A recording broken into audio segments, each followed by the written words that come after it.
It looks like the webinar has started and it's now being live streamed, so we're all All good. right, excellent. Thank you so very much for that, Chair. Um, Now the chair is declaring a quorum as present with our vice chair, Jim Shallek, board member Diane Butler, board member Vicky Jackson Stanley. All right, with that, are there any additions to the agenda? I Okay, do want to ask something at new business. what's that? I wanted to ask you something at new business. I'm sorry. I wanted to ask something at new Okay, business. that's fine. Yes, Okay. that's fine. Um, I appreciate that.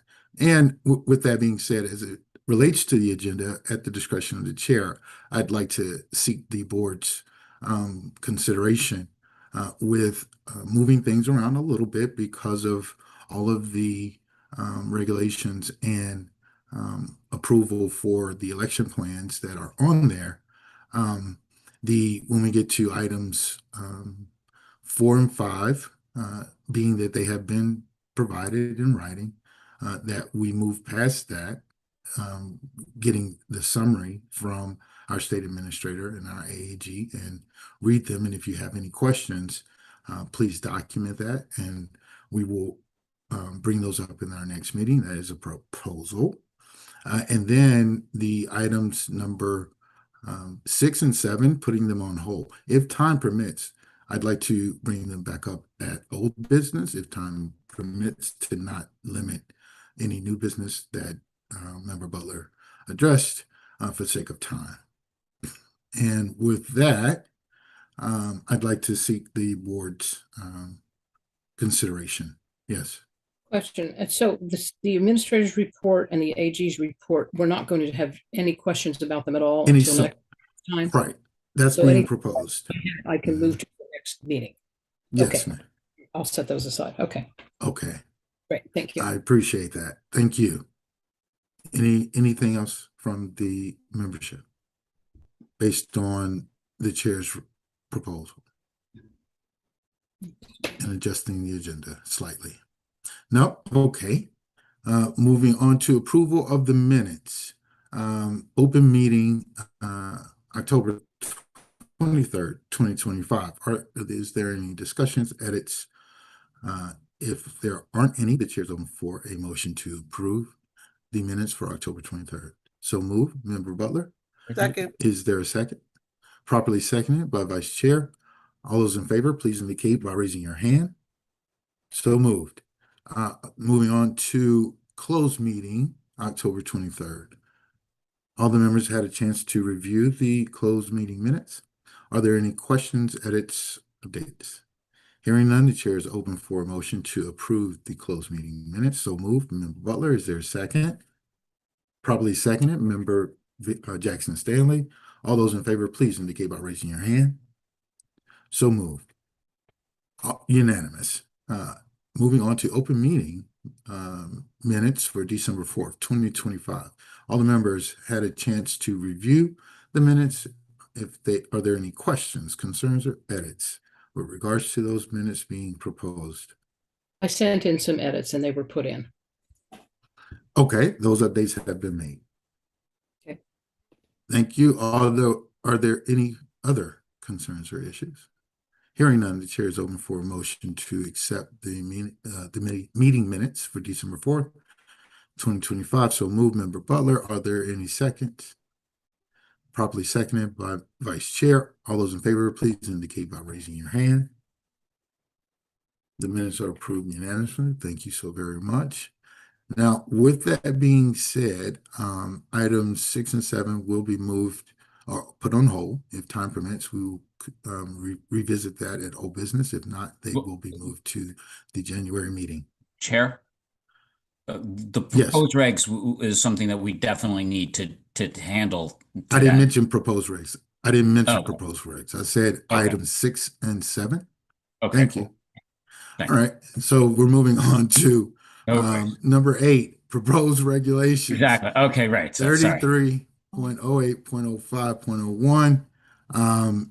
Jared, you now have the floor or your staff to go over the proposed regulations for the board's approval.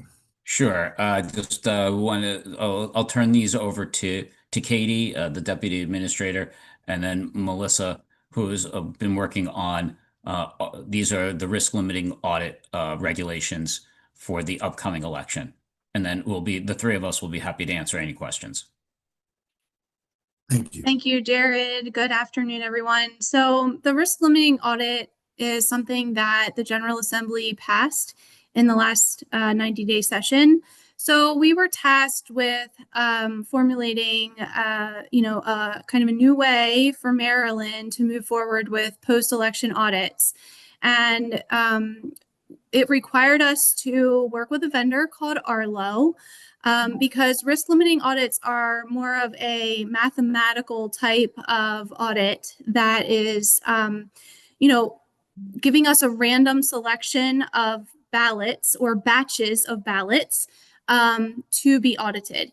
So the regulations we had to look at very holistically, because there are aspects that involve security at polling places with the ballots, as well as how the local boards are going to manage making sure that the proper ballots are going into the risk limiting audit.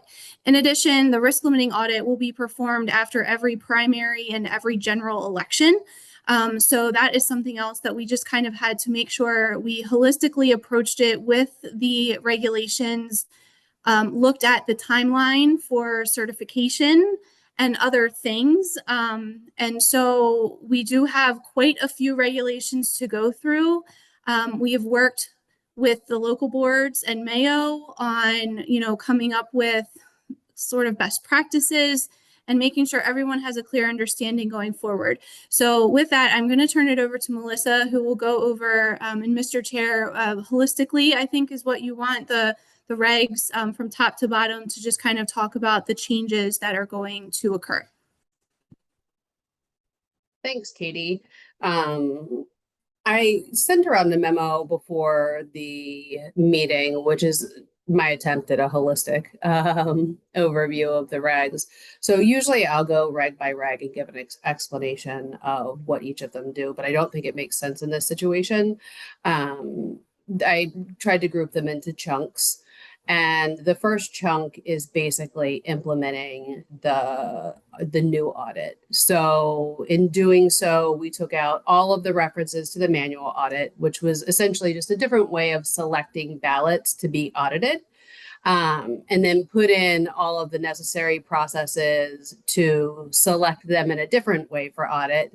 And then that ranges from what the state board needs to do to the software that we use out to the local boards in terms of how they actually do the manual audit or manual review of the ballots. So that is the first chunk. And I figured it would probably be easier to just open it up to questions if anyone had any questions about that. And then if not, I can explain kind of how it affects some of our other processes and why other regs had to change. I had a question. All right, Sure. Go ahead, Vice Chair. Thank you, Chair. Melissa, in a generic sense, could you tell us in layman's terms, if for a better expression, exactly what we're doing? In other words, can you explain it? Absolutely. Yep. So I think it's easiest to do that in comparison to what the old audit was. The old audit took a certain percentage of the ballots that were cast in Maryland, and they compared what the voting system said against what the ballot said using a hand count, right? So I think the important thing to note is what stays the same. At the end of the day, there's still going to be a hand count that compares the ballots to the voting system. The way that those ballots are selected is fundamentally different. Instead of being a percentage, the RLA is based on the premise that you take a random sample of ballots and that sample is going to be big enough to support the election results. So prior to this, it was just a 1%. Now it will be enough ballots will be audited and they will be selected using a software that has an algorithm and all kinds of things that are less easy to explain. but it's basically the selection method and the purpose of the audit. So the purpose of the audit is to support the election results. And then they are selected using this random process. County or statewide? What was that? Each county is gonna have this, each Yeah, county so does that- it. Yes, each county will have to, so you'll hear a lot about batches. That is how the ballots are going to be kind of put together, and they'll be audited in batches. And each county will have at least a batch to audit. The way that the ballots are selected is again using this software, and some things make larger batches more likely to be selected, things of that nature, but every county will have to do some form of audit. Last question. So there's no human hand selecting ballots. It's all done by a machine? So there is a computer program that will, so Jared's going to roll the dice. The dice is going to give a seed number that's going to set off this process to where the local boards will load all of their batches into the software. And then based on this number, batches will be selected, and the people will then pull the batches and do the manual audit of it. So it is selected by the software in terms of which ballots get selected for the audit. And Melissa, and excuse me, Vice Chair, to jump in on this. Your statement of rolling the dice is more in the line of that this is a random selection. Yeah, it is literally a thank you. dice roll. Yeah. Yeah. Thank you. So I just wanted to clarify 20-sided that. die. It Yeah. is. It is not a game of chance. No. Okay. right. Yes, but yeah, we do get dice and we have to roll it. It's a part of the Yes. process. But yes, but Thank not a you. game of chance in any sort of way. Thank you. Thank you. No, Vice Chair. no, thank you, Chair. Thank you. All right. You're welcome. Any other questions or concerns related to, yes, Member Butler? I recognize your hand. Yes. Hi, so we're doing A through D. So I had kind of a couple different questions. So on 33080501, the first one, it says in the definition, we're removing is a software audit performed by an entity other than the vendor of the certified voting system. So is the new audit is done by the vendor, or is it just done by this program? It was kind of my question for that I one. apologize. Could you give me the site again? 33080501 First one, yeah. B. 3308, okay, let me find it. It was in the terms defined. This computer is not working. Just scroll up. Here we go. It's in the definitions. So we're removing automated software, and it said that we're removing is a software audit performed by an entity other than the vendor of the voting system. The first one, number one, B1. Right. Yeah, and so now we are, I believe that was redefined in the law that was passed. So it will still be an independent vendor. It will not be the voting system, Okay, so but we'll we have be- just linked it to the law for the definition. So we'll be independent vendor. That's one of my questions. I got a couple more. Hang on. Yeah, of course. Vendor. Okay, that was number one. And then 06, 33080506. Yep. So we're still counting the VAX and making sure that those numbers. Yes. Yes, that's staying. And that's answered in B. Okay. And then in D, in certifying the election, it says, let's go down here to D. We're in 06. Sorry, I tried to make this easy, but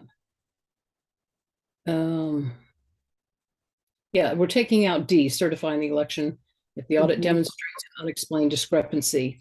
And then it says in 2, it says greater than the vote margin of any contest in the ballot.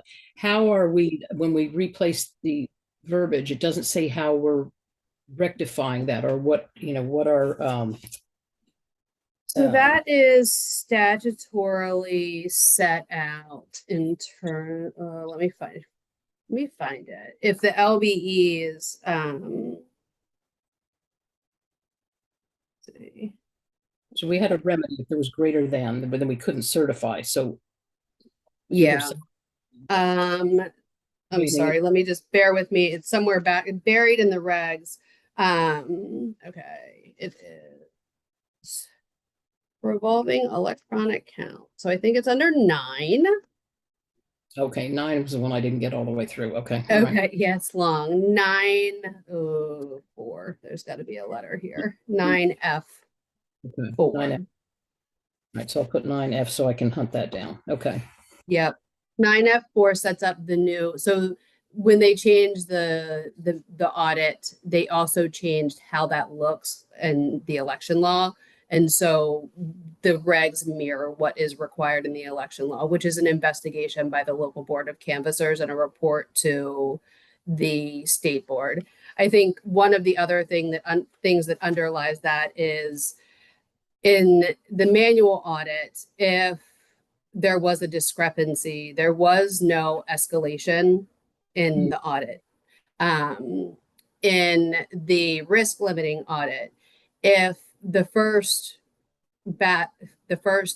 selection of ballots that is audited doesn't confirm the election results, the audit escalates. More ballots are automatically chosen, and it can escalate into a full recount if the margin is not confirmed in the way that it needs to be to confirm the outcome. Does that make sense?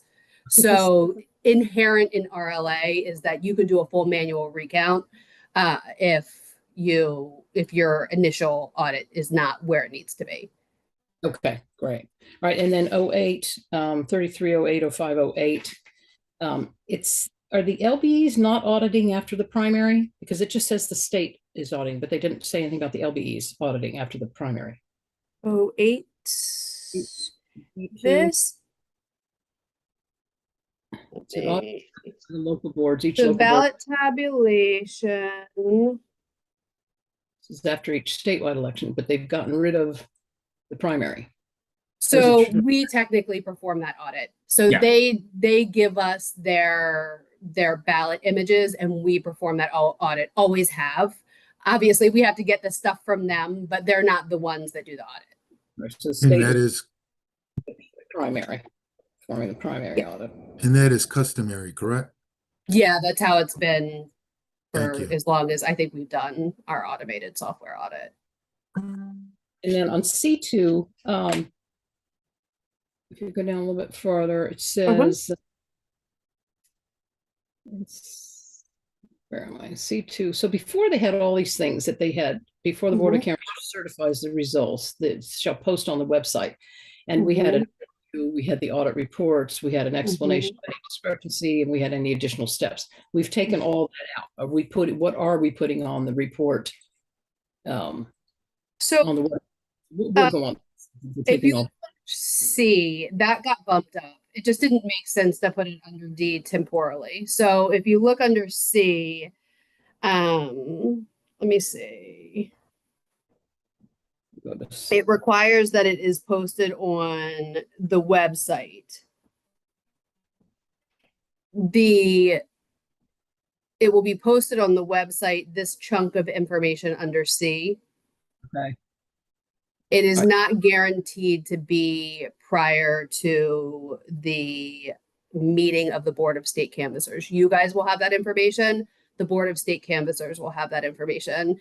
It is quite literally just a practical consideration in terms of how quickly we can get the information on the website and being concerned with having to affect the certification timeline if we were to have to put that all together in a public document. So it will be public insofar as it's provided to you and canvassers prior to certification, which is what C2 says. And then it will be posted on the website under C1. Afterwards. You see where it bumped up?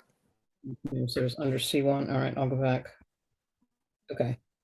All right, and then number 9, I just didn't have a chance to get through all that. There was so much that came out and so much that went back in, and I want to compare them side to side, but I will have more questions later. Okay. Okay. So we're good for the ones I just did. Okay, thanks. Okay. So, 09, we're getting ready to vote on. Are you prepared for that, even though you have further questions for, does Melissa need to go over that? Well, this just goes to the public first, right? Yes. Okay, so Yes. that's time to go look If at you're that, okay with voting on the proposed, propose to put it in. Yeah, I'm okay with that. Yeah. okay, thank Yeah. you. All right, There's so much so I couldn't get it all done. So, it's quite voluminous. Thank you very much for your commitment. okay. Looking at the proposed regs A through D, which explicitly states 33.08.05.01, 33.08.05.06, 33.08.05.08, 33.08.05.09. The chair is open for a motion to accept the proposed regulations. So moved by Member Butler. All those in favor, please indicate by raising your hand. Oh, is there a second? I'm sorry. Probably seconded by Member Jackson Stanley. All those in favor, please indicate by raising your hand.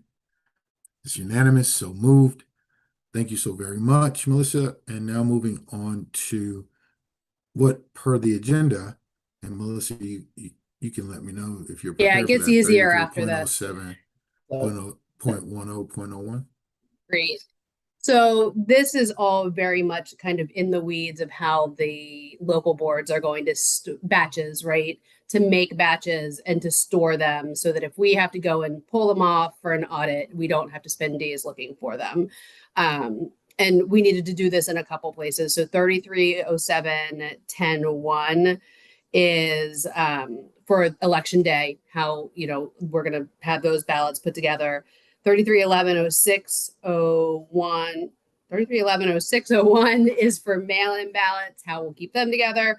33170703 is early voting. So it just covers the three methods of voting and how the local boards will store those batches of ballots. All right, thank you. Are there any questions for Melissa with regards to items E through G? 33.11.06.01, 33.17.03.03, and 33.07.10.01. Just a quick question. Yes, Mr. Vice Chair. Thank you, Chair. Melissa, so even the local boards, all these batches are still being put together by the program, not by the human hand. Is that correct? In So other words, these are actually the physical ballots that Right. will be humanly put together. So what you've already looked at is how the program will work. This is the batch of like how we're going to seal up that blue bin with all the ballots in it, label it, and make sure that we know what ballots are in there if we need to audit them. there's an audit. The audit is going to be selected by the program, correct? Yeah. And they will select batches. And a batch this is essentially making it feasible for us to make a batch, whatever lives in that blue bin. Right. So now by specifying what's in the blue bins that the local boards will use, they can just pull it out and not have to, organize the ballots in any other way, shape, or form. It will already be done on election day, early voting, or during canvass. But bottom line is the audit of any ballots is selected by the program, not by. Absolutely, yes. So Yep. our elections will be decided by a machine. Is that correct? Is that- Oh, I wouldn't go that far. It's just Okay. a way, it's just a fancy way of picking batches to audit. You've still got a human, reviewing the ballots and comparing it to the results. Lastly, who selected the program, the vendor? How were they selected? Arlo, the vendor, is one. There are only a couple solutions out there, and Arlo is the only one that offers all. There are three different types of risk limiting audits, and Arlo is the only one that does all three. And so they were selected based on their ability to do any of the three ballots. Thank you, Mr. Vice Chair. No problem. Understanding that the software is associated with the audit, not the actual vote. And so elections are determined by the people. So thank you very much. I was joking. Mr. Vice Chair, is a good joke. But to be clear for the record, with that, the chair is, oh, Diane, I see your hand up. Do you have a question? I don't want to skip if it was left up. I Or have do one you have a question? 33110601, it says that we don't shred the unused absentee ballots. And why don't we shred them? I mean, how do we get rid of all those unused absentee ballots? Give me that number again, 33. 11. 110601, and it's C2. Local board is not required to shred unvoted absentee ballots.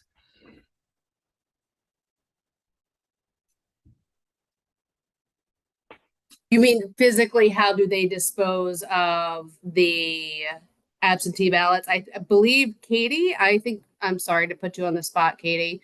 I don't have a ton of local board experience to answer that question. So the unused ballots follow our record retention schedule. So after the election is certified and everything, that applies, but not during the process of the RLA. Do we just throw them out? I mean, I'm kind of confused on having all Oh, these. so most local boards have vendors that shred for them after retention is up for all documents. Okay. I do shred. Okay, because it said they didn't have to. Mhm. Okay. Mr. Chair, I need a point of clarification. With Yes, sort- one second. Oh, yes, I appreciate it. I'm good. All right, member Stanley. With Member Butler's question, I read that there was a retention time period. Am I wrong in reading it was 22 months that we would hold on? What? I thought I read retention time period for all records, including those that were, what's the word you use? Uncertified, whatever the words are. Well, isn't there a retention period that's identified in this procedure? Is that yes or no? Yes. And is it 22 months For voted ballots. for voting ballots? What about what Member Butler was talking about? Unvoted is 30 days after either certification Okay. or completion of a recount. So shredding is going to happen, but within a certain timeline versus not at all, which is what I thought I heard Member Butler say. Yeah, but it says they don't have to shred them. That was my question. Why are we not shredding them? Well, it seems that they are not being required. Okay, not If required, the issue but is the word requirement. required. I think Okay. we're leaving it up to the autonomy of the local board and discretion and their availability to store or not store. But we Okay. are giving them a timeline. All right. Thank you, Mr. Member Chair. Butler, you're welcome. Thank you, Member Jackson Stanley. Member Butler, are Thank you. you clear? Okay, I'm good now. Thank you so much, awesome. everybody. Okay, No problem. now we're on H9J, H9, okay. Oh, we gotta approve these, okay. Yes, so considering that all the questions, there are no more questions concerning items E through G on the agenda, the chair is open for a motion to accept the proposed regulations. So moved. 33.07, so moved. Is there a second? Properly seconded by Vice Chair. All those in favor, please indicate by raising your hand. It is unanimous consent to accept the proposed regulations 33.07.10.01, 33.11.06.01, 33.17.03.03. Thank you all, and it's unanimous consent to move forward. With that, we are at items H and I. Melissa, you want to walk us through 33.09.03.05? 33090305 simply allows us during a procurement for a voting system to ask for the capability of that voting system to prepare for a risk limiting audit. So super happy to answer questions, but pretty simple in that regard. Go ahead, Diane. Oh, sorry. Nope. Michael needs to recognize you, not me. I Sorry, appreciate Michael. that. Member Butler, your question for Melissa. Thank you, Melissa. You're on mute if you are talking. We can't hear you. Hang on one second, I'm trying to find it here. Okay, so this was the early voting. Number 10. Am I in the wrong one? Hang on. Yes, We are the 33.09, certification. 0.03, 0.05, voting system certification and general requirement. Okay, so number 10 then is in 330903. Yeah, 0305. Okay, so it says the technical data package, required information. And then all the way at the bottom, it says any capability for the system to conduct a risk limiting audit of its tabulated results. So I'm still a little confused on who's okay, so we're let me get my question right. Required information, the technological data package shall contain all documentation previously submitted for the qualification testing of the system, including each of the following. And number 10 is any capability for the system to conduct a risk limiting audit of its tabulated results. The system is auditing itself. Number 10, is that correct? No, I think conduct is being used as broadly as possible. So that's the data package that we get for procurement. And so this allows us to ask the vendor of the voting system anything that it can do in regards to the conduct of a risk limiting audit. One of the things that we have struggled with as an agency to implement the audit is a way to get the results from the voting system to compare to the hand count.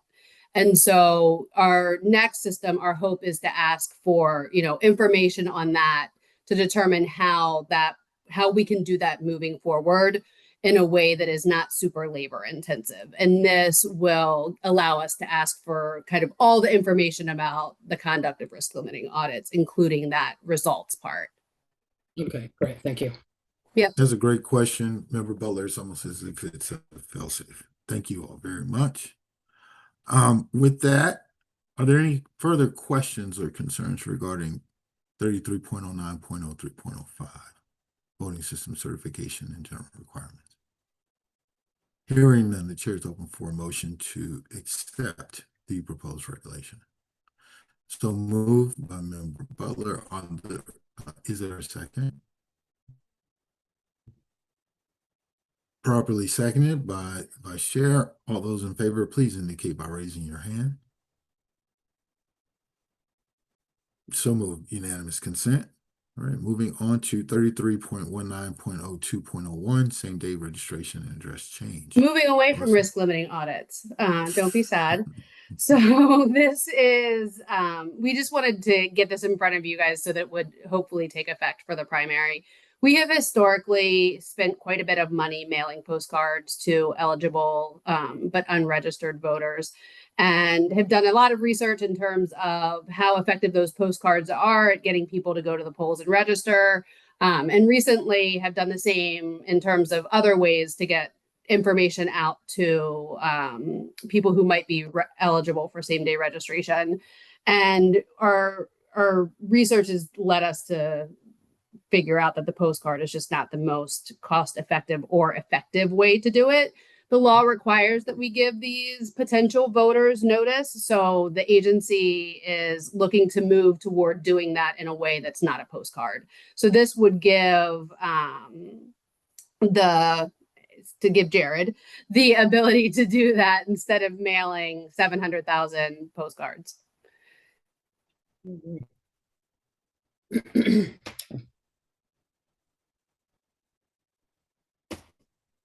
Any questions, concerns regarding the proposed reg? Okay, these proposed regs are moving to public opinion upon our consent. So the chair is open for a motion to accept the proposed reg for 33.19.02.01. So moved by Member Butler. Is there a second? Is there properly seconded by Member Jackson Stanley? All those in favor, please indicate by raising your hand. All right, unanimous consent for the approval of the proposed reg. Thank you all very, very much. Thank you, Melissa, for that. Thank you, members, for that expeditious effort in getting through that part of the agenda. Now moving on to Number 9 on the agenda, election plan approvals.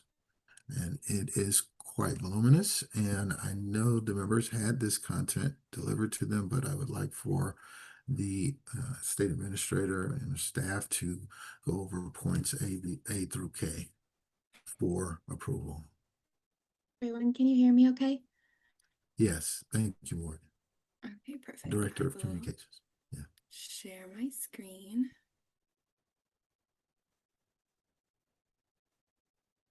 Okay, and can you see that?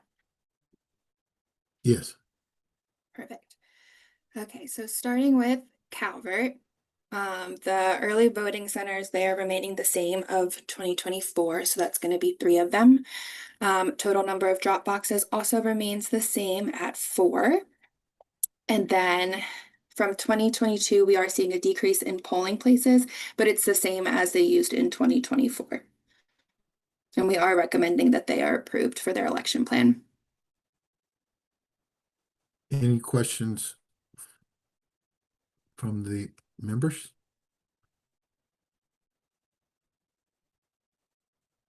Hearing none, the chair is open for a motion to accept the recommendation from the SBE. Yes, Vice Chair, so moved. Is there a proper second? Properly seconded by Member Butler. All those in favor, please indicate by raising your hand. We have unanimous consent, so moved. Calvert has been approved. Calvert's election plan has been approved. Moving on to B, Carroll. Okay, so Carroll is similar, but there is one new early voting center. So Charles Carroll Community Center that replaced what was Coppermine Pantherplex. Ballot Dropbox sees something similar where the Panther Drive was replaced with the community center. And then polling place plans, there is an increase from 2022, but there is the same number from 2024. And we are recommending that they are approved. Thank you, Morgan. Oh, yes, Member Butler. You're on mute. A couple questions on that one. So they have 2 drop boxes that are like right next to each other, but the Hampstead is kind of left way out there. Is just nobody out there? Is that why we're? So we have the directors on standby if you want to ask them exactly their placement, or Melissa, I don't know if you know offhand. I think Erin would probably best answer it, but I know that we've asked her this and she's got a great answer for you. Okay, let's ask her. Okay. And then 10 precincts are in an area kind of all together with no polling place. They're just all like all these precincts up north. Is there just not enough? Because none of them are in their precinct. I kind of watch for that one, that there's no polling place in the precinct. I kind of pull them apart, when we don't have look at all of it at one time. But so there's 30 precincts without a polling area in the county. Is that a lot, or is that just because there's no people there? Well, let's bring Erin up. David, I don't know if you can do that if she's here, and she can answer those questions for you. I'm here. Can you hear and see me? Yes. Yes, Aaron, thank you Hi. very much for being here. You have the floor. Absolutely. Member Butler has a question with regards to precinct and polling Dropbox selection. Sure. Polling place selection. So hi, State Board, on this lovely sunny day. Member Butler, I can address your question. So we'll go with the first one first about the ballot drop box in the Hampstead area, right? Mhm. So yeah, we used to use the Coppermine Pantherplex. We're moving our early voting center, and we like to put our ballot drop boxes at our early voting centers because that's where they're most used in Carroll County. We did look at other options to put a box in the Hampstead area, but 1, it costs money, or 2, it was just not a suitable location to put a drop box in the Hampstead, Manchester area. I hope that answers your question on that. Okay. And then you said the roughly 30 precincts or so that don't have a polling place. It kind of is the same situation as Dorchester County a couple weeks ago when you asked that question. A lot of the northern part of Carroll County, those precincts are basically farmland, and there are no buildings besides maybe a barn that we could put, well, we can't put a polling place. Also in Carroll County, there we have a lot of, I would say a handful of precincts where there's like less than 200 voters, and there's just no building located in those precincts. Yeah, okay, thanks. I just wanted to check because that's kind of what I always look at. So thanks, Aaron. Absolutely, you're more than welcome. Thank you very much, Aaron. Thank you, You're welcome. Morgan. Are there any other questions or concerns while we have Aaron with us? If there aren't any, the chair is open for a motion to accept the board's recommendation. So moved by member Vicky Jackson Stanley. Is there a second? Diane. Properly seconded by member Butler. All those in favor, please indicate by raising your hand. The proposed election plan is approved. Thank you very much, Aaron. Now with that, moving on to Cecil, Morgan. Oh, and it was approved unanimously, folks. Thank you. Perfect. So Cecil's early voting centers, there's 2 of them. They stay exactly the same from 2024. Ballot drop boxes, there are 5, no changes from 2024. And polling places are remaining relatively the same completely across the board, 2022 and 2024. And we are recommending them for approval. Any questions? Yes, member Butler. So 9 of them are out of precinct, but it kind of looks like that they were all consolidations, correct? So we're in good shape with that. Yeah, so those are the same, but if you have specific questions, I can bring up Gary. I think we're good. I think that's if we consolidated them down to those, because I know we're kind of trying to do that in some places. All right, we'll go good. I'm good with that one. Thanks. All right, the chair is open for a motion to accept the recommendation. So moved, member Butler by member Butler. Is there a proper second? Properly seconded by member Jackson Stanley. All those in favor, please indicate by raising your hand. Unanimous consent, so moved. Thank you. It is approved. Cecil County's election plan has been approved unanimously. Moving on to Garrett. Okay, so for early voting centers, Garrett has 2. There are no changes from 2024. Same with ballot drop boxes. There are 2, no changes from 2024. And again, we're seeing the same number of polling places, 2022 and 2024 for the 2026, and we are recommending that they are approved. Thank you. Are there any questions or concerns with regards to the recommendation to approve Garrett County's election plan? Hearing none, the chair is open for a motion to accept. So moved, member Butler. Is there a second?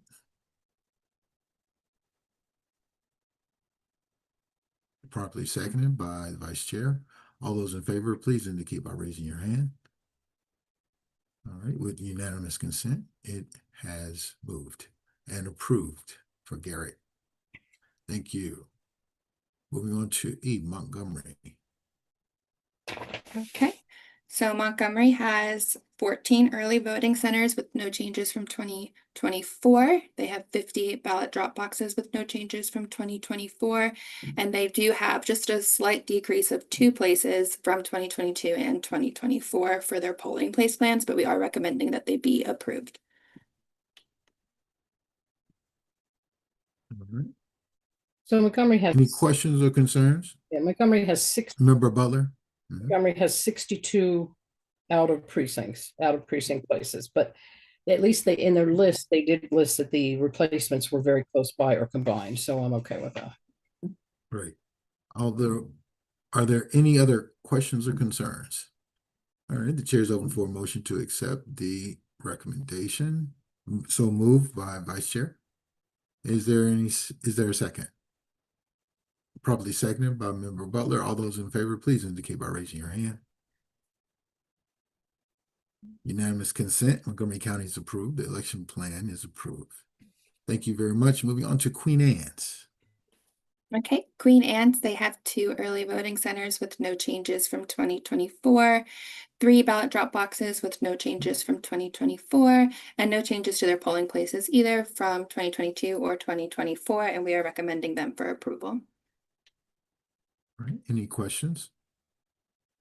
Any concerns? Yes, member Vice Chair. Morgan, let me ask you a generic question. Before these plans come to us, they are approved by the local board of election and worked on by the staffs there, correct? Yes. Is there also an opportunity at all of these local boards of elections for the public to participate in making comments, suggestions, criticisms? Is there public input before these plans come to us Yes, from there has members of to, those communities?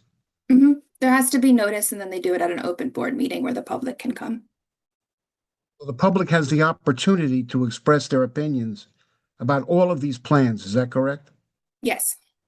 Is Okay. that Thank you. before or after it comes here? 1 second. You are recognized, Member Butler, with a question or a comment?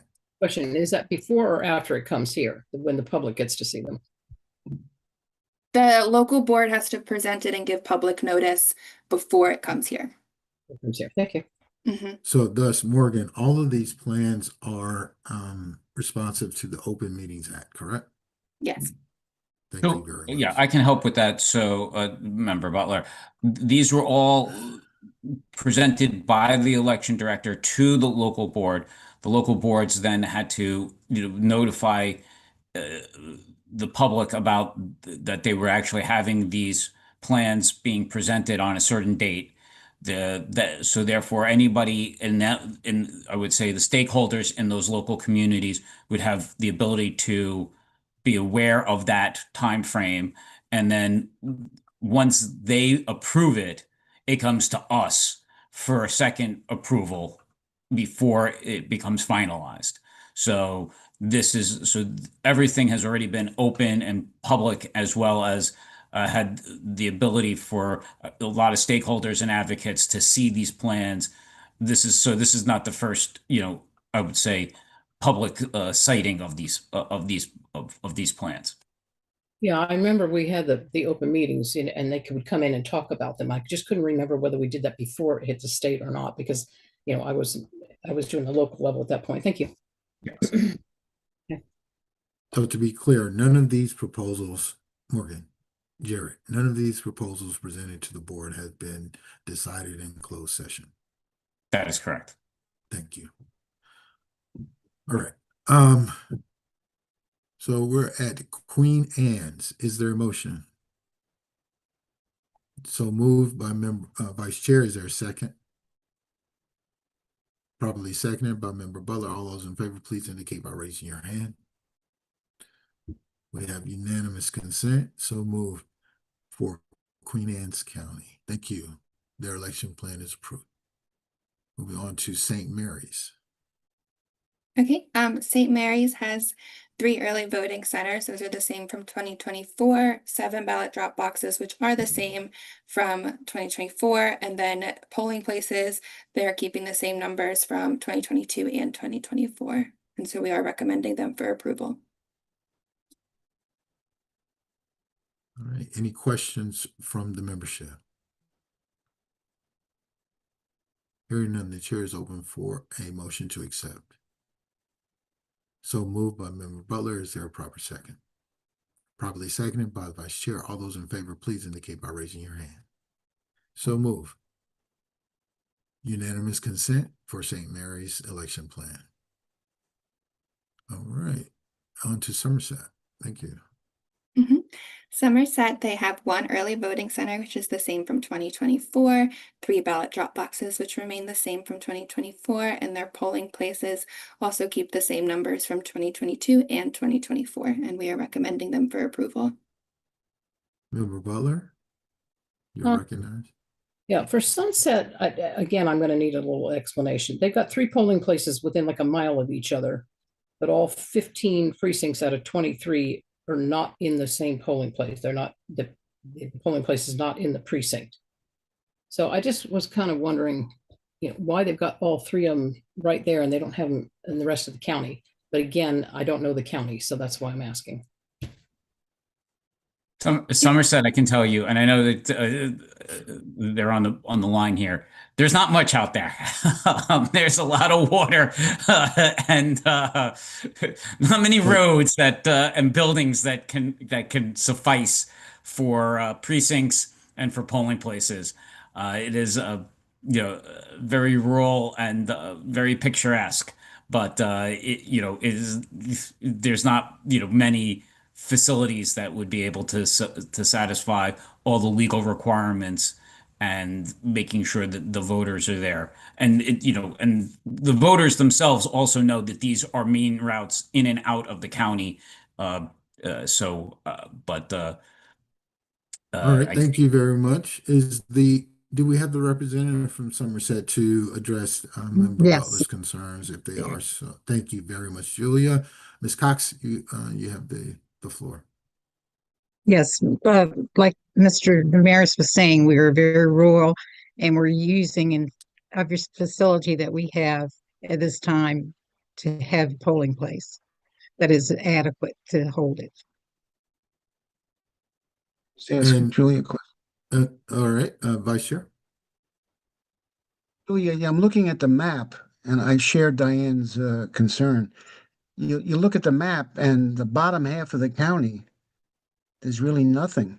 I mean, there's That's nothing, good. there's nothing available in that bottom half of the county? No, sir. That we are using the school that is there, and the other areas that are showing no polling place is all farmland, and there are no facilities in that area. And you've used these before, right? These sites? Yes, sir. Okay. Yes, sir. Thanks, Julia. You're welcome. I believe you're the only county where we actually have to take a ferry to get to a polling place. Correct.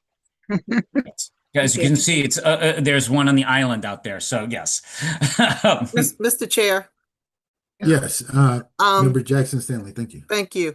In the spirit of unity, I would suggest when we have time for the State Board of Election members to tour the counties. Coming from Dorchester County, we're very large and very rural, but you've not lived until you've taken one road in to Crisfield and then one road out, the same road in and out. So I understand your questions, and I just wanted to support my sister county on Somerset County on the Lower Eastern Shore to say until you've seen the area, you really don't grasp the rural area that they have to deal with. I commend Somerset County for the answer. I think you were very diplomatic in how you answered, so I wanted to commend them. But to say we need to take a road trip, Mr. Chair, then you could see really what we're dealing with throughout the state. That's a great recommendation Thank you. for Jared to set up a bus tour for us in the near future. Yeah. Mr. Vice Chair, thank you. Thank you, Chair. Member Yeah, no, Jackson. I agree, and I thought Julia's explanation was right on point. My only view is even if there's very few people and they're farmers and farmland, there still should be concern for their ability to vote. And, even if there's very few people, by putting maps together based on purely population, the ones that are in very, dense, not dense, but very farmland areas, we still, they're in effect, in my view, are being penalized because there's a few of them. In other words, I just think that even if there's nobody around them, they still shouldn't be burdened with long trips to vote. That's all I'm saying. Thank you, Chair. I would you like to say respond? Yes, Ms. Yeah. Cox. there are no buildings. There's no place to hold election. There's no fire halls, there's no schools, there's no community centers, nothing in those areas that we could hold an election in. No, I understand. I just, it's tough on them. I mean, if you're a farmer and there's no neighbors, for 20 miles around you, you have to make an extra effort. The burden's on you to get to a place where there's people. And, I just think when you can't have a place, we should do everything we can to put one there, in an area that's not populated. I greatly we can, appreciate those if we sentiments. can. Thank you so very much. And I appreciate you, Ms. Cox, for being here for us. Yes, we do have our own opinions with regards to access to the polls, but our residents also have their own opinion as to their lifestyle. Yes, sir. And we are making accommodations pursuant to that are legal and within our legal framework as best we can. To your point, Vice Chair, it will be great to have convenience for those individuals. And I think those concessions or conveniences have been made when there is a structure in place to do so. With that, thank you so very, very much.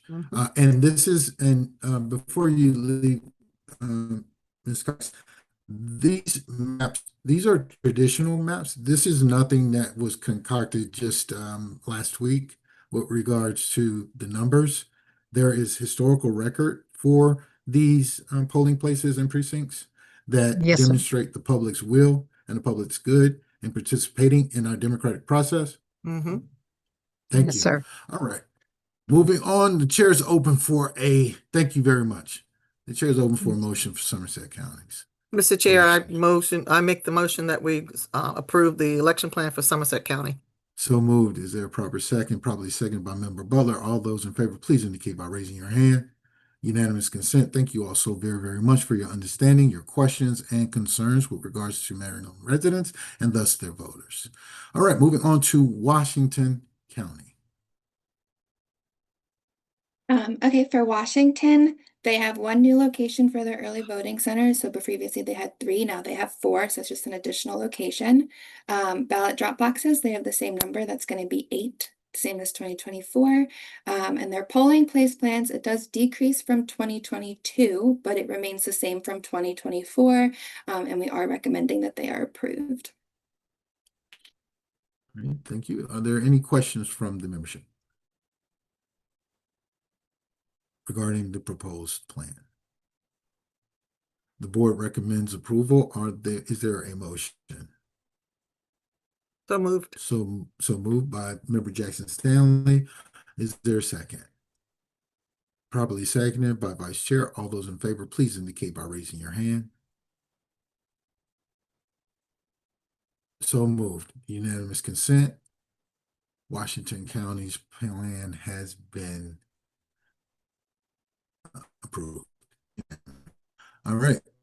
Wycomico County. For this county, they have 2 early voting centers, which remain the same from 2024. For their ballot drop boxes, they do have 1 additional box proposed.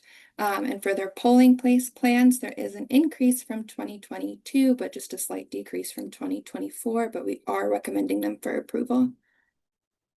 All right, thank you. Member Butler, questions, concerns? Almost all the other counties, if they had polling places that were outside of the precinct, then they had a list of why they were, either consolidated or, it's because it's close by or whatever. This county listed, they've got 73 precincts and they only have 30 polling places, but the whole list just says, yes, that they're all in their precinct. So they can't all be in their precinct. So we've got an issue with how either they just didn't write it up or didn't bother to finish it up. But I just kind of want to know, according to page 323, you've got 43 precincts that are in their polling, but that are not in their polling place, and there's no reason for any of them. So I'm asking, what is the reason for all of them, since they didn't list any of them? And I believe we have Dion on the call. Good afternoon. Good afternoon. Wycomico County is a little different with the way that we set up our precincts. Our precincts are tied to our planning and zoning, the way they set up election districts. So the precincts that we have, the main precincts are the polling places are within. And any additional precinct that has been, like, we have a lot of consolidated precincts, they are within those areas too. So they're adjacent to the main precinct. So the law allows it to be either in the same precinct or adjacent to it. And so all of our polling places are set up where the consolidations are either inside or adjacent to the precinct. So it does follow the law. Okay, I just would like to have seen it listed that way because they're all listed as yes, and they can't possibly be. So every other county has put in there that, yes, this one is within a half a mile, or this one has been consolidated, but yours didn't have any explanation at all. Okay, thank you. Sure. Oops, Thank consolidated, you but- very much. Deanna, greatly appreciate you being here. And in response to Member Butler's question, is there any other question or concern? I see Member Butler, your hand is still raised if you had any other further questions. Yeah, we're done. Okay. I got quick for Morgan. Mr. Vice Chair, for Morgan, Morgan or for Deanna? Morgan, Okay. Morgan, in terms of all of these counties, have they certified to you and the staff that all these drop boxes are under surveillance? I mean, in other words, do we know that the drop boxes are under surveillance no matter where they are placed? I believe that's one of our, I can answer that. Those are regulations that they have to be under surveillance. Okay. Okay. Thanks, Chair. So I just want to point out there, because sometimes we do get requests for film for these Right. surveillances. We do use a lot of it's not in regs, but it's our policy to make sure about it. But they use a lot of schools, and using the schools and their video cameras does take a lot of time for redacting. Because you can't provide images of kids in public information. And so when we get these requests for the video, it becomes quite expensive sometimes because of the redactions. Thanks, I'm Chair. not specifically talking about Wycomico, just in general. Right, on right. that. Right. So Thank you. yeah, just wanted to clarify that for the Thanks. viewing public. Thank you very much. Thank you, Vice Chair. Thank you, Member Butler. Hopefully your concerns have been addressed. If that is the case, the chair is open for a motion to accept Wycomico's election plan as approved by the board. So moved by Member Jackson Stanley. Is there a second? It's probably seconded by the Vice Chair. All those in favor, please indicate by raising your hand. So moved with unanimous consent. Wycomico's election plan is approved. Thank you very much. Moving on to Worcester. Worcester. Worcester, yeah. Worcester. Worcester. How do you I do pronounce it it? every Vicky, time. how do you pronounce it? I get it. Worcester. Worcester. Worcester. Worcester. There's no H Thank there. you. Worcester. Worcester. And what's do it the other every one time. too? Just get in trouble. It's Berlin and Snow Hill, but it's like there's another one that I forgot how they pronounce it differently too. But Worcester. Pocomoke. Oh yeah, I think so. Worcester. Okay. Worcester. Worcester. Gotcha. Worcester. Thank you. Properly pronounced Worcester. Am I As right, best Worcester as I can person? do it. Am I saying it right? If I'm wrong, tell me I'm wrong. I'm fine. No, you said it perfect. Awesome. Thank you. Thank you so much. Thank you for being here. All right. Go ahead, Morgan. After I butchered the name. For this county, there's one early voting center. It's slightly different because the location's going to move. Primary and general have different locations just because there is a scheduling conflict. Ballot drop box, we see the same issue. It's the same number, but again, there'll be some movement just of the one box. And for the polling place plan, we see the same numbers across the board, 2022 and 2024. So we are recommending them for approval. And I just want to also welcome Jocelyn. She is the new election director for Worcester County. So she just recently was hired. So great things are going to happen there as well. So very happy for that selection. So yes. Thank you. Thank you. Are there any questions from the membership? Mm. All right. Hearing none, seeing none. All those in favor, is there a motion to accept the recommendations to approve. So moved by Vice So Chair, moved. seconded properly by Member Jackson Stanley. All those in favor, please indicate by raising your hand. Approved with unanimous consent. Thank you so very much. Worcester election plan Like has been oyster, approved. Worcester. Worcester. Thank you. Got it. And that's probably the best example ever given. Thank you. I'm good with words. Worcester. You very are. Very much so. That you are. All right. Thank you also very much for your due diligence. Thank you very much, Morgan, in the efforts of the state board. And thank you, local boards, for getting your plans in, being succinct and being available. Greatly appreciate it. And I see Member Butler's hand raised before we move on to item number 10. Yeah, I think from now on, I think that at the state level, if the county hasn't put the things in that they should, that we need to ask them, why that they haven't filled it out correctly, because it's important for us to be able to look at it and to see it. And when we don't have any of the, to know that they're close enough or to know that they've been consolidated, it's hard for us to make decisions when they haven't done the work they should have done. Okay, thank you. Mr. Chair? Moving on to Vice Chair's comment. Yeah, Mr. Chair, just to finish this project, have we heard from or do we know the status of Anne Arundel County? No, we have not yet. They have time until January. So we will be back looking at the remaining plans that are out there to be presented. And we will address that at that meeting. Okay. So thank Thank you you. very much for that. I greatly appreciate it. Now, moving on to item number 10, policy 2025-03, PSR request policy. Jared, you want to walk us through that? Sure, yes. So this is, we've been receiving a lot of Public Information Act requests for voter files, and this is to help clarify what information is to be released for a voter file and what should be basically not. And by having it as a public policy here, then the stakeholders also are aware what they're entitled to receive and what they can't ask for due to federal and state laws. So this creates a uniform policy. The locals have been aware of this. They're in support of this policy because now they can point to it. So if there's any questions, they can just say, this is, as you can see, this is what federal and state law allows me to release, and here's a public policy for you to understand it. And so, and it has been vetted by the Office of the Attorney General. So this has been, making sure that we're all in compliance and that, there is no issues with what needs to be redacted and what doesn't need to be redacted.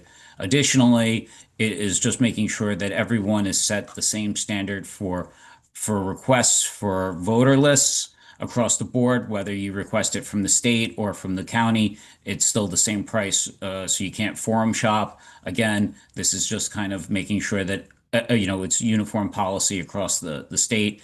And there was no issues with it with the locals on that as well. So, with that, I'm happy to submit the policy and answer any questions. All right. It looks like you have from Member Butler, followed by the Vice Chair. Member Butler?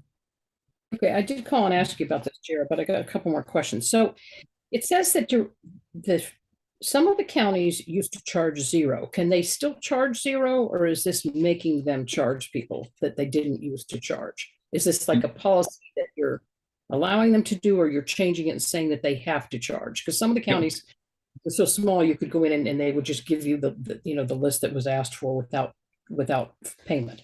So are This we is saying making sure that everything will be across the board. So you can't just, because if it's the same list that we would provide at $75, they would provide at $75. So it's making sure that you can't just receive it on a different level. Now, if there is individual requests or other aspects there that are under 2 hours, then they can be free because they're Public Information Act requests. But for voter lists in itself, that is to be uniformed across the board for charges.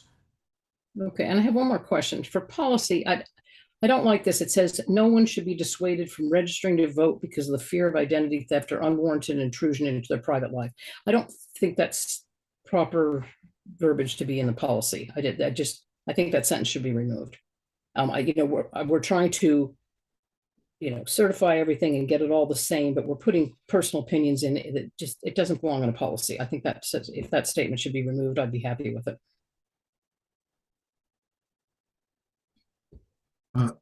Thank you for that. Member Vice Chair. Jared, in terms of what people are entitled to with a PIA request, isn't that dictated by law? I mean, It is. Is a policy necessary when statutes dictate what's legal and what's not? I think that this is just easier for people to point to, and because then they don't have to look for all the different laws. So, for example, like that we're never going to disclose your driver's license number, your social security number, the agency in which you've registered or updated your registration, right? Because we get a lot of requests, like we want that information.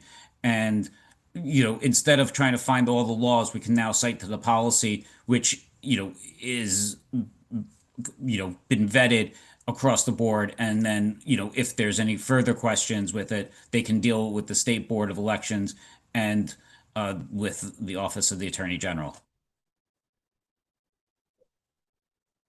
This helps the local boards. Okay.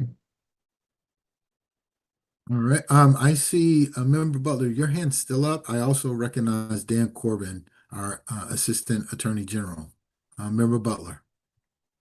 Okay, I'm kind of piggybacking on what Jim said. I mean, we've got statutes that are there for the PIA request. So we're trying to make a separate policy on top of that. That's what's happening here, correct? Okay, maybe Dan can explain it better. Okay. All right. Thank you very much, Member Butler. I thought you had a question. Excuse me, Assistant Attorney General. Thank you for the promotion, Mr. Chair. That would be fantastic. But good afternoon, members of the board, and forgive me for not having my video on. I am still recovering from the flu, so you get to hear my voice today. I want to back up Jared in answering Vice Chair Shalik and Member Butler's questions about what we're doing here with a policy when there's laws in place. And the answer that the state administrator kind of hit upon was there is an odd gray area. The laws we're talking about are the National Voter Registration Act, which requires disclosure of certain records. The Maryland Public Information Act, which requires disclosure of certain records, and the Maryland Public Information Act, which requires that we not disclose certain information. And so how does a federal law, the NVRA, interact with our state law on certain demographic information contained in our voter registration records? And so if you simply asked, does someone have to disclose the agency through which a person is registered? The answer is no. In fact, federal law forbids that.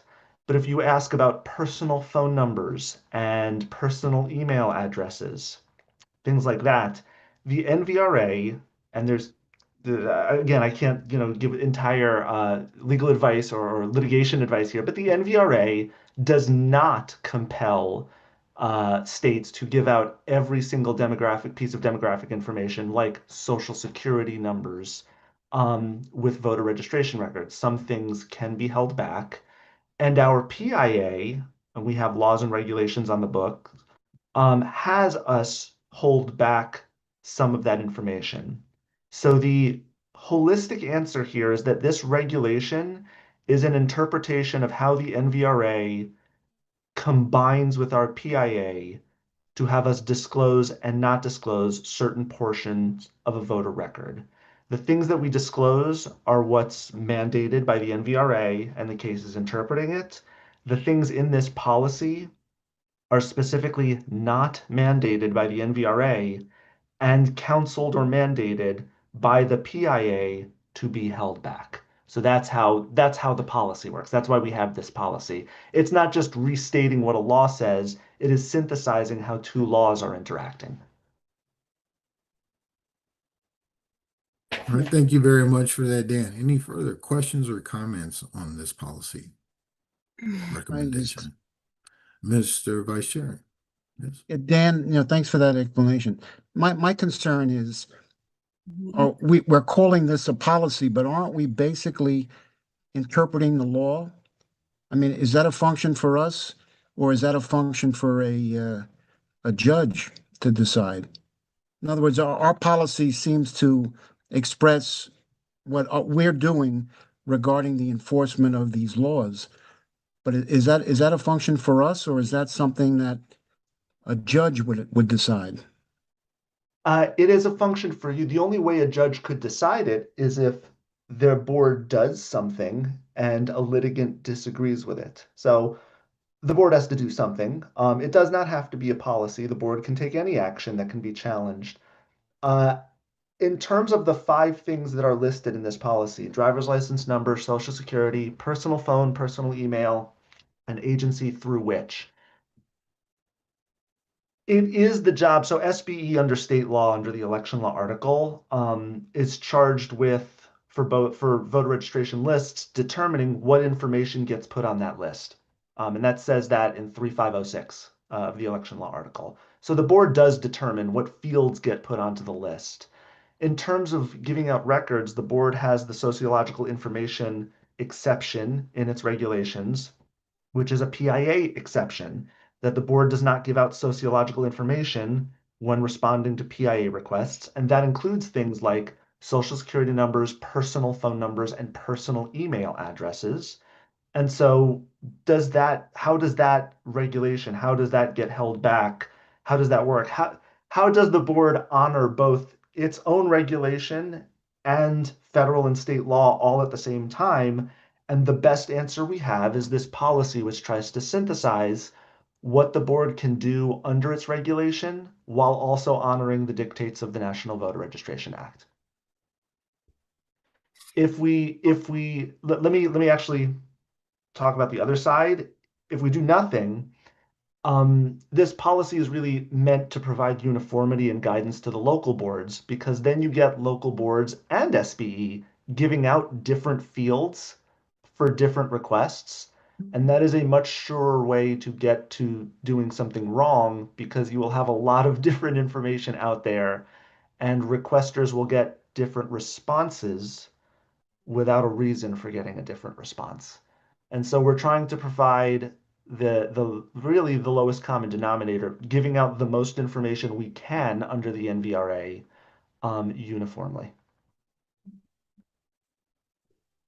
I appreciate that. Sure. I'm just concerned that we're interpreting the law. That's, I don't know if that's for us to do. And our policy has to be, it can't be in excess or in conflict in any way with the law.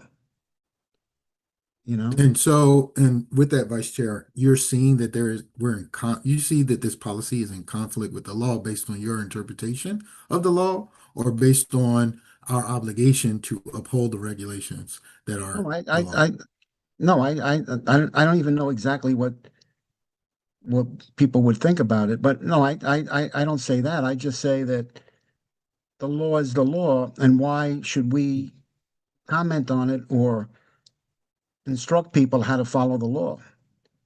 I think it's safer for us to tell people this is the law and we have to follow it. Understood. I mean, that should be our policy. Thank you. That should be our policy.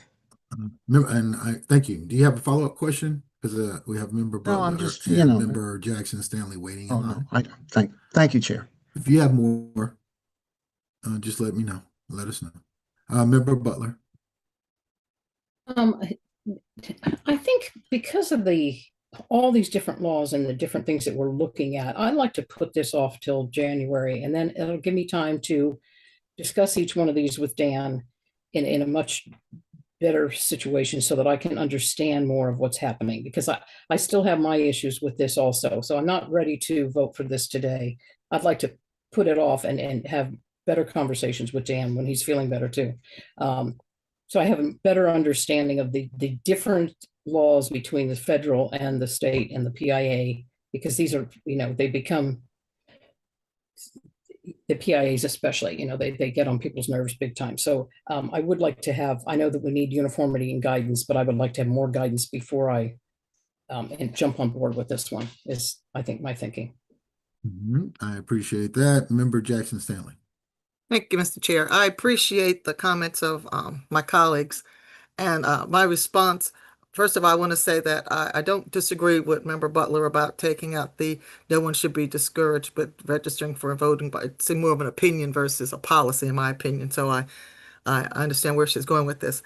But my comment is that in reading this, I read it as standardizing how every county is supposed to handle these requests for information, not so much going or challenging the law, but making sure that Somerset County and Montgomery County and all counties in between handle the request for information the same way. Now, as we start digging into the weeds of having Dan give us more information, Member Butler, I would prefer that you not have a one-on-one with him, that if he's going to give you additional information, that he give it to us all, so we can all be on the same page with the information. We're just getting this recently, so I don't have a problem with postponing voting on it, but I really take issue with having it on a one-on-one versus the entire board getting the same information at the same time. I wanted to make sure I said that as well. And the last thing I want to say is the goal is to, and this is my Eastern Shore term, so if you don't understand, I'll explain. The goal is to have folk go directly to the State Board of Election to get the information versus helter-skelter going from one county, getting an answer, then going to another county, and then coming to the State Board and getting something possibly different. Now, that's my particular opinion, Mr. Chair, but I wanted to make sure I said to Member Butler, I appreciate you wanted to get clarification from Dan, but I also would like to hear the same information. So if I could make that as the request. I know that I'm just one of the new members, but I really would like to make sure I'm clear on what I'm voting for as well. Understood. Thank you, Mr. Thank Chair. you.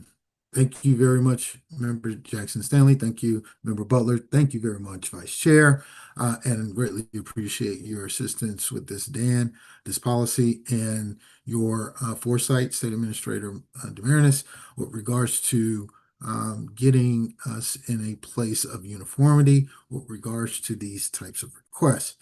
And getting us there, though, it is being recognized by the membership that we put it on hold for the time being and possibly have more robust discussions with council in regards to the legal ramifications that is being brought up by Vice Chair. So with that, we may want to seek legal advisement for this policy and direction of the board's abilities. So with that, we may be able to discuss this policy in seeking legal advice in closed session, but brought as a collective, but then brought forward with a resolve to the open public. But that is only if it's associated with a legal matter, which I don't think this falls under right now, but we will work through this in open session, okay? Collectively, which this conversation has been very robust and very healthy. And this is a very good process to have these types of conversations. We greatly appreciate the assistance provided us by the Assistant Attorney General.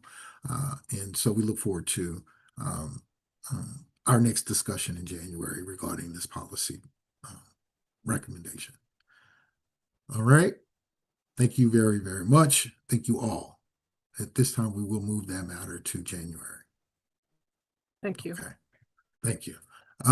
Now, with regards to old business, we seem to have done pretty good. We're at 2:30. The Title 14 was quite voluminous itself. How do the members feel about approving the recommendations from Alan with regards to the Title 14 for him to go over? I looked at it. It seems to be boilerplate and authentic, and would like to bring that up in old business because I think we've done a yeoman's job today to get through this, and I'd like to see if we can bring that forward. I know, hopefully Alan's around. What do you guys feel about that? Fine with me. You so Fine with directed, me. sir. You know, Awesome. All right, Alan. I don't think he's on right now, so I think, you know Okay. what, why don't we just hold it all to January and Okay, sounds good. get into All right. we'll get I into the had closed placed it session. in So old business just in case we could get there, and I thought we were, but that's fine. We will have it in January along with the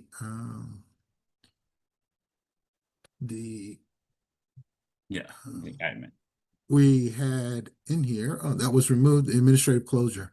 So we'll cover that in January. So beyond old business, new business, Member Butler. Oh, yes.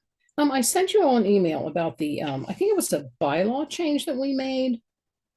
Yes.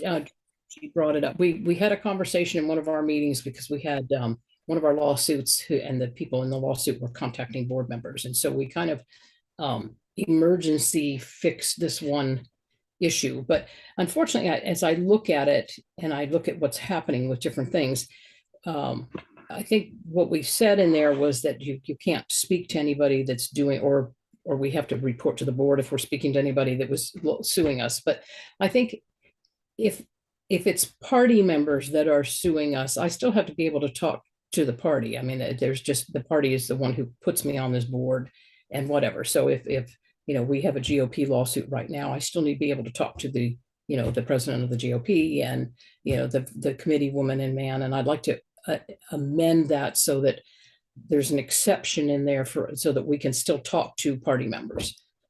I don't remember what the name of I think it was a bylaw, was it not? Yes, it is a bylaw. Member Vice Chair, you have something to say to that? This was Jake's amendment, I believe, right? Yes, Yeah, in but relation to the comments that were being made in the media with Right. regards to the possibility of there being some communication regarding a case with a litigant. Now, yeah, go ahead. Member, Well, I think, Mr. Vice Chair, our intent was that, and I agree with that a board member should not talk about a case Right. that is brought by someone that we know or wants to talk to us. But, you know, I don't think our intent was to say that if you're walking down the hall and they say hello, you can't say, how are you back? That was So I think the absolutely not the intent was that intent. we can't talk about cases with people that are part of a lawsuit against us. I don't think it was the intent was to bar anything other than that, but You're correct. That was the intent. yeah. And it also, we're all party members. And so anybody, any constituent that's a voter is a party member of some party. But we're asking that if there are litigants and we're engaged with, that we're not, that bylaw just specifically states that we should not be in communication with them regarding the case. And if there was any interaction, that interaction, is disclosed. That's it. That's it. And I think we already have been doing that, which is what you're doing now with the conversation that was had outside of open session. Bringing it to the open session is a disclosing cleanser. So we greatly appreciate that. And we can talk about that in open session. And so, yes, to the intent, it is not speaking about a case.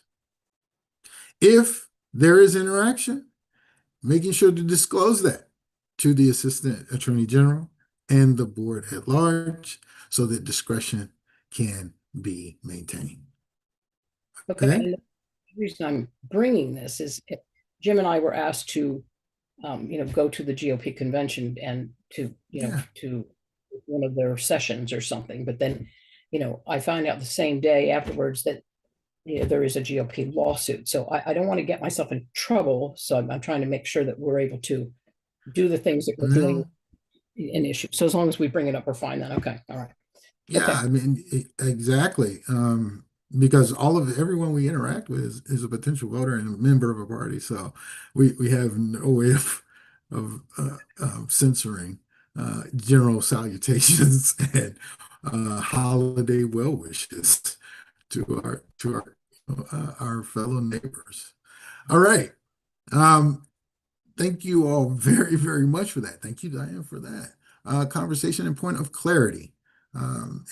Moving on to 13.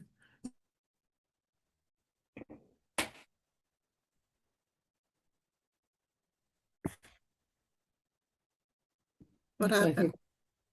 think we lost Michael. Yeah, we lost Mike. Oh, there. No. I see his name, but his image is gone. Hello? He's talking Oh, away. well, he'll come back. I can text him. Oh,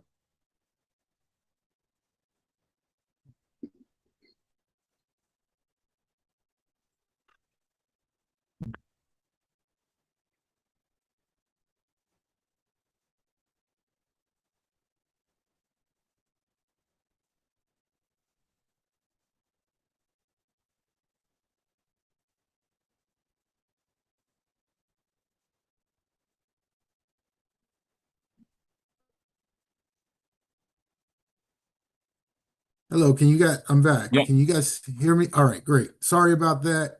Greatly. there you are. There Yes, you are. thank you. Thank you all very, very much. I apologize. I had a little malfunction here. There was no disclosures, correct? Correct. All right. Now we are going to have a closed session. Mr. Chair, we're going to schedule our next meeting. Yes. Thank you. Did we do that already? No, we have not. Okay. And we are looking at January. Check my count.